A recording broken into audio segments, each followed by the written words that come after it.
Alors, bonjour à tous. Aujourd'hui, je voulais faire une vidéo, c'était pour vous montrer en fait la différence entre la Topdon Artidiac Pro et la Topdon 800 BT. Voilà, vous êtes beaucoup à m'avoir demandé une vidéo entre les deux, parce que vous ne saviez pas laquelle acheter. Et je me suis dit que c'était le moment de faire la vidéo, parce que comme vous me le réclamez assez souvent, je me suis dit que j'allais vous montrer la différence. Alors, la différence déjà, physiquement, c'est que déjà celle-là, elle est plus petite, et celle-là, elle va marcher en Wi-Fi en fait. Vous branchez ça à la prise OBD et elle marche en Wi-Fi. Alors que celle-ci, elle va être filaire. Voilà. Elle est filaire avec ce câble-là qu'on va relier à l'OBD. Donc pour l'instant, je l'ai branché sur la voiture et c'est pour ça que je le mettrai après. Alors, je reviendrai au niveau des tablettes. Je vais vous montrer d'abord les boîtes, comment elles sont des deux. Alors là, vous avez la petite boîte de Topdon où on range en fait la Topdon dedans. Et après, vous fermez. Donc en fait dans la boîte vous avez juste le chargeur et différentes prises de chargeur et ça pour la brancher au PC. Et après les mises à jour, si vous utilisez la Wi-Fi, vous pouvez mettre les mises à jour, il n'y a pas de souci directement. Voilà, au niveau de la boîte de celle-ci, ça se présente comme ça. Et sinon après pour l'Artidiag Pro, en fait, alors vous avez une grosse mallette comme ceci. Elle est déjà un peu plus grande. Là dans la mallette, alors vous allez avoir pareil différents adaptateurs de chargeur secteur. Mais personnellement je trouve que ça sert pas trop parce qu'en fait quand vous la branchez à la voiture c'est pareil, elle charge pareil. Moi perso je l'ai jamais chargé au secteur. Et après sinon vous avez des adaptateurs OBD pour plus de marques en fait. Euh, pour les BM, les autres voitures, etc. Là vous avez plus d'adaptateurs. Voilà, c'est pour ça que la mallette elle est un peu plus grosse. Mais ça va, ça reste une bonne mallette, assez solide. Il n'y a pas de souci pour la transporter. Voilà. Alors maintenant, on va passer aux choses sérieuses. Alors, vous avez l'Artidiac Pro et la 800 BT. Alors de taille, on peut voir que la 800 BT, elle est un peu plus petite. L'Artidiac Pro, elle est plus grande. Après l'Artidiac Pro, vous avez ça pour mettre sur les volants. Vous voyez, des fois quand vous la mettez comme ça, ça tient, ça permet avec le volant. Celle-là, elle n'en a pas. Voilà, donc là, j'ai essayé de mettre les deux tablettes Topdon l'un sur l'autre pour vous montrer. Alors, en fait, par exemple, dans diagnostic, on les fera après, comme ça on verra combien de temps ça met. Après, là, vous avez l'OBD, là, c'est IM en fait. Voilà, c'est pareil. Bon, là, la voiture, elle n'est pas branchée, donc ça ne marchera pas. Mais là, en gros, c'est pour préparer votre voiture au contrôle technique, savoir si vous avez des problèmes de fab, d'échappement, etc. Après, au niveau, là, vous avez les mises à jour qui sont là, elles sont là. Les options là et là, c'est à peu près pareil. Là, vous avez assistance à distance, qu'il n'y a pas sur la 800 BT. Donc ça, je pense que moi, je m'en suis jamais servi, mais je pense que c'est si vous avez un problème avec la tablette et que vous voulez poser des questions, je pense que ça vous répond directement. Bon, ça, moi, personnellement, je l'ai jamais fait.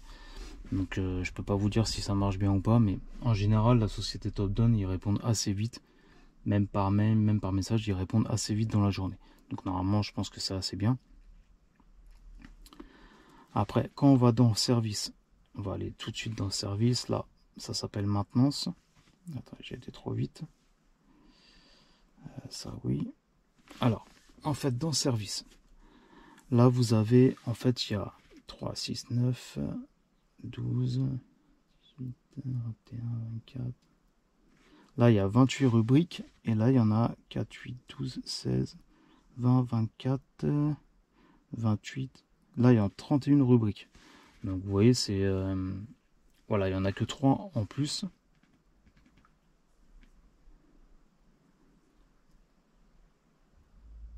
Voilà, il n'y a que 3 rubriques en plus sur celle-ci.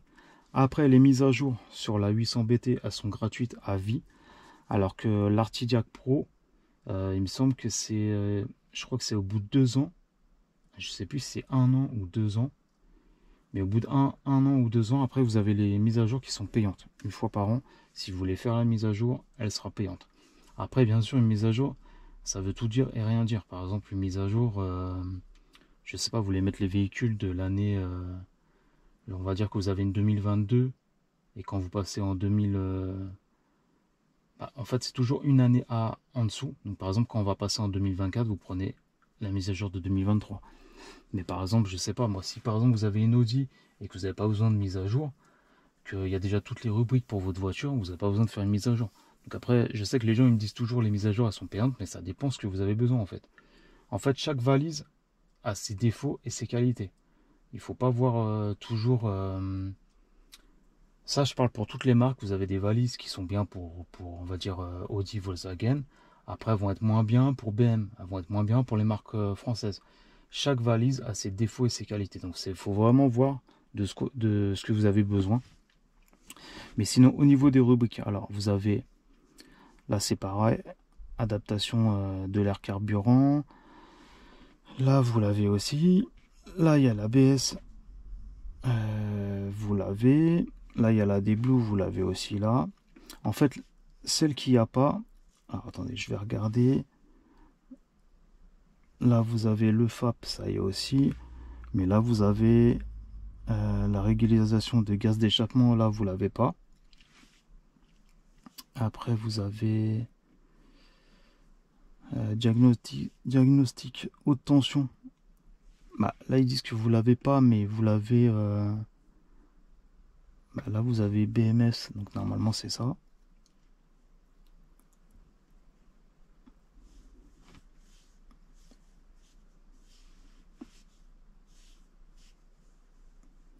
Là, vous avez le turbo, là aussi. La boîte de vitesse, vous les avez sur les deux. Injecteur aussi. Là, vous avez pendomètre, mais là, vous l'avez pas.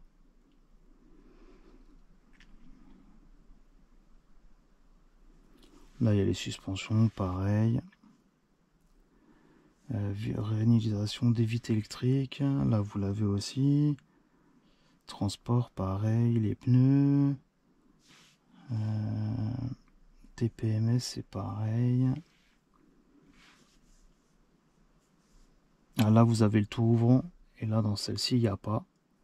Voilà, il y a le tout ouvrant en plus. Il y a les gaz d'échappement. Donc, ça fait déjà 2. Et après, la troisième, elle est où?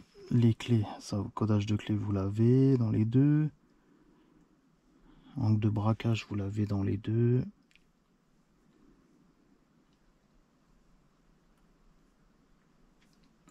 Attendez. Voici, angle de braquage, vous l'avez. Stop and start, c'est dans les deux. La mémoire siège, mais là il va aussi. Je sais pas, c'est laquelle que j'arrive pas à la trouver. Bon, ça doit pas être grand chose parce que après il y a à peu près tout. Après voilà, ce qui est bien dans cette valise là, moi personnellement j'ai jamais eu de problème. Après je sais que pour Audi, Volkswagen c'est vraiment une bonne valise. Pour Range Rover je l'ai testé, c'est vraiment une bonne valise aussi. Après pour les voitures françaises, elle est un peu moins bien parce qu'il y a des choses qu'on peut pas faire. Par exemple la régénération de FAP. Sur certaines marques françaises, on peut pas le faire. Mais ça concerne pas Top Gun, ça concerne un peu toutes les valises. Franchement, la plupart des valises universelles marchent pas bien pour les voitures françaises. Voilà. Donc ce que je vais faire, c'est que maintenant, tout de suite, je vais faire une recherche de défauts pour vous montrer à peu près la différence entre celle-ci et l'autre. Donc là, je vais commencer par celle-ci parce qu'elle est déjà dessus. Je mets le contact. Alors celle-ci, la différence, quand vous la branchez, ça vous détecte le VIN directement. Ok. Voilà, ça vous met le VIN et ça vous met Audi, etc. Voilà, en fait, dès que vous allez la brancher, celle-ci, elle va vous faire un diagnostic rapide d'office. Voilà, peu importe la voiture que vous allez brancher, elle va toujours vous faire un diagnostic directement. Elle recherche le VIN de la voiture et après, elle vous met un diagnostic directement. Là, vous avez la tension de la batterie, 12 volts.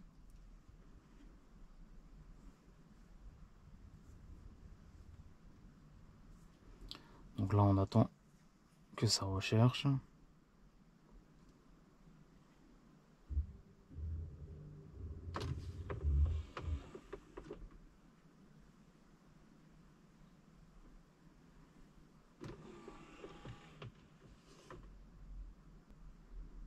Après, j'ai fait des présentations des deux plus longtemps sur chaque valise, sur l'Artidiag et la 800 BT. Je vous mettrai les vidéos en dessous de la vidéo si vous voulez voir.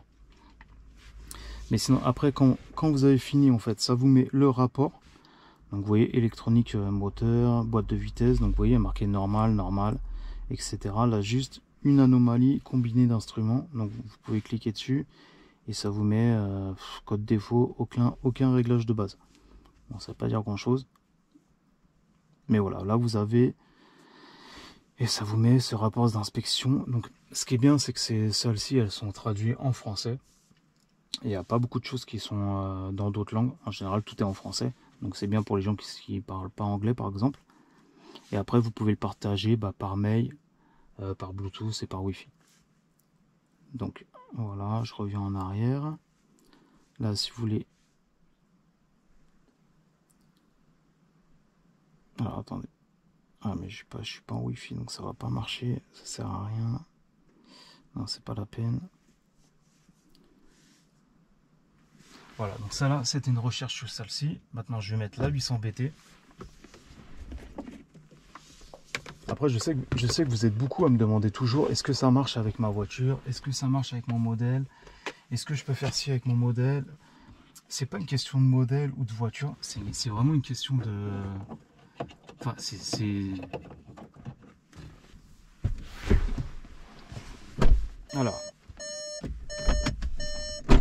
Alors là, j'ai branché la prise OBD de la 800 BT. Maintenant, on va faire le diagnostic.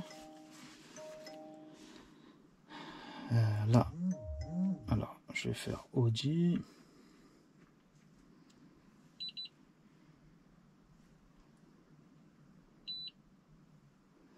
Alors, je sais que vous êtes beaucoup à me dire tout le temps, est-ce que ça marche avec cette marque-là, avec ce modèle de voiture?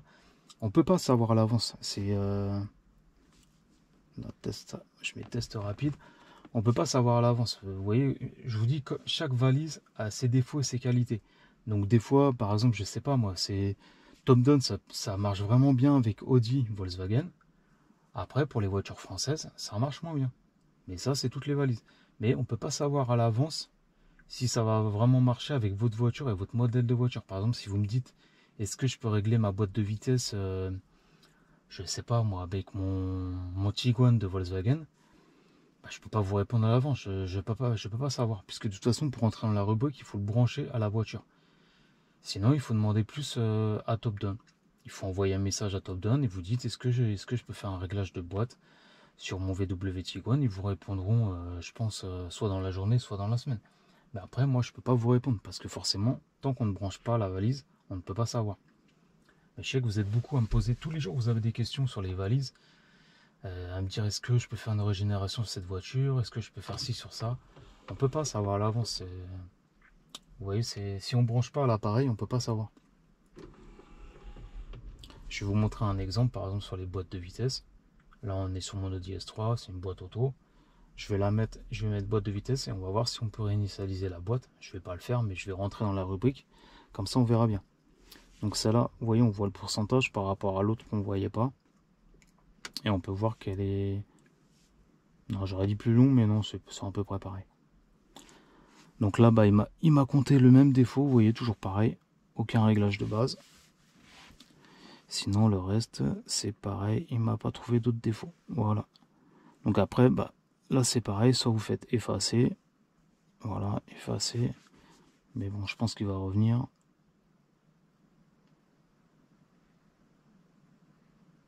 Voilà, c'est bon. Donc après, il faut bien savoir les codes défauts, c'est quand vous avez soit des codes permanents. Permanent, ça veut dire que tant que vous ne réglez pas le problème, vous avez beau l'effacer, il va revenir. Et après, vous avez des codes défauts qui, des fois, vous pouvez les effacer parce qu'ils n'ont pas été effacés avant. Ça veut dire que la personne a fait la réparation, mais il n'a pas effacé le défaut. Ça fait que le défaut, il revient. Mais c'est pour ça qu'il faut l'effacer. Voilà. Mais voilà, sinon... Après, là, c'était pas un... Je vais pas vous faire une description complète des deux valises parce que je l'ai déjà fait et je vous mettrai les vidéos en dessous. Mais entre les deux, si je devais comparer... Alors, si je devais... Pour moi, c'est pas de... En fait, vous êtes toujours en train de me dire c'est laquelle est mieux des deux. Alors déjà, c'est pas le même prix. Celle-là, elle est à moins de 400 euros. Ça dépend des fois. Elle est entre 300 et 400 suivant les vendeurs, suivant Topdon combien ils la vendent, si elle est en promo ou pas. Après, celle-ci, elle est entre... je crois que de mémoire, elle est entre 500 et 650. Voilà, ça dépend des... Quand il y a des promos, etc. C'est pareil. Après, celle-là, elle est un petit peu plus poussée. Elle a plus de mémoire. Celle-là, elle a moins de mémoire. Ça veut dire que celle-là, vous ne pouvez pas mettre toutes les marques de voitures. Si vous mettez toutes les marques de voitures, au bout d'un moment, les mises à jour, elles vont saturer. Donc, ce que je fais, par exemple, c'est que j'ai enlevé toutes les marques chinoises. J'ai enlevé Ferrari, toutes les marques que je ne veux que je veux pas m'en servir. Par exemple, Ferrari, Aston Martin, c'est pas des marques que je fais. Donc, je les ai enlevées. Comme ça m'a fait gagner de la mémoire et je peux mettre toutes les mises à jour parfaitement. Après, celle-ci, j'ai vraiment mis toutes les marques parce que celle-ci, elle a vraiment beaucoup de mémoire. Donc là, vous pouvez faire tout. Voilà. Après, si vous avez d'autres questions sur l'utilisation, je veux bien répondre. Après, si vous me dites oui, est-ce que ça marche avec ma voiture et mon modèle, je ne pourrais pas vous répondre. Puisque je vous dis, on ne peut pas savoir tant qu'on n'a pas branché. Et ça marche pour toutes les valises. Voilà. Donc j'espère que ma vidéo vous plaira. Après, si vous me demandez la mieux des deux, c'est pas une question de mieux des deux. Celle-là, les mises à jour, elles sont gratuites à vie. Celle-là, non, au bout d'un an, il faudra les payer. Et après, bah, celle-là, les filaires, celle-là, non. Celle-là, elle a 2-3 rubriques de plus, alors que celle-ci, elle les a pas. Après, tout dépend si vous êtes professionnel. Vous allez acheter ni l'une ni l'autre. Si vous êtes professionnel, vous allez acheter des valises qui valent des milliers d'euros. Après, si vous êtes comme moi, on va dire amateur, qui est souvent dans les voitures et qui a besoin d'une tablette, je vous dirais de prendre soit l'une, soit l'autre. Disons, qu'est-ce qu'on attend d'une tablette? On attend d'une tablette qu'elle fait, on va dire, les choses de maintenant. La D-Blue, la reset de frein, pour si vous voulez changer les freins arrière, parce qu'il y a maintenant des boutons de frein en parking électrique. Donc le FAP, voilà, une régénération. La boîte de vitesse automatique, si vous pouvez la modifier. Les réglages de phare, les sièges électriques. Voilà, mais après, pour quelqu'un de base, je dirais vraiment les freins arrière, de rentrer le piston, le FAP. Et qu'est-ce qu'il y a d'autre? Voilà, la vidange d'huile, tout ce qui est entretien, les remettre à zéro. Ah, c'est ça qui est en plus. Voilà, je viens de le voir. Adaptation batterie, c'est-à-dire quand vous changez de batterie, vous pouvez le faire. Après, il y a même la vanne GR. Voilà. Et langage véhicule, je pense que c'est ça aussi. Ouais, langage véhicule, il n'y est pas sur celui-là. Voilà. Mais qu'est-ce qu'on attend d'une valise pour les gens, on va dire, entre guillemets, particuliers, qui remettent le frein, la vidange d'huile et les entretiens, la purge des freins peut-être, s'il s'y connaît un peu plus, donc la batterie, régénération de frein. Après, tout ce qui est turbo, purge refroidissement, tout ça, je pense que quelqu'un d'amateur, il va pas le faire. Il y a le codage des clés, mais tout dépend de la marque. Les pneus, les vitres électriques. Voilà. Voilà, donc si vous avez des questions, n'hésitez pas, je vous répondrai. Et je vous dis à la prochaine pour une autre vidéo. Ciao.